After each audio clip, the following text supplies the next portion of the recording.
సార్కి నమస్కారం.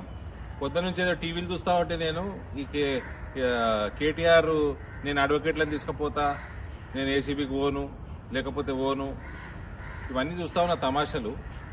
కేటీఆర్ లాంటి నప్పతట్లోడట వచ్చి అడుక్కుంటేనట పోలీ పాపం అని పచ్చిపులుసు వస్తే నేతిపొట్టు లేదని లేచిపోయినట్టు. నువ్వు చేసింది దగులుబాజితనం, దొంగతనం, తెలంగాణను ముంచిండ్రు. ఇప్పుడు నేను అడ్వకేట్లను తీసుకుపోతా, రేపు మా అయ్యని పిలిస్తే ఫుల్ బాటిల్ తీసుకుపోతాడు. మీ చెల్లెనేమో ఈడీ మా ఇంటికి రావాలి, నేను ఏసీ వేసుకుని ఏసీ రూమ్లోనే ఇన్వెస్టిగేషన్ చేయాలి, నేను మహిళని, నేను లిక్కర్ స్కామ్ చేసినా సరే. మీరు ఇంకా మీ అయ్య ముఖ్యమంత్రి అనుకుంటున్నారా? మీరు మంత్రి అనుకుంటున్నారా? ఇంకా మొత్తం తెలంగాణ దోసుక తిన్నారు, లక్షల కోట్ల అప్పు చేసారు, దశాబ్దాల వరకు తెలంగాణ అప్పుల పాలకెళ్ళి బయటకు రాకుండా చేసిండ్రు. ఇప్పుడేమో పెద్ద నేను అది తీసుకుపోతా లోపలికి, నేను రాను.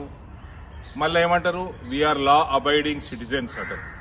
If you are law abiding citizens, let law take its own course. If not, lathi should take its own course.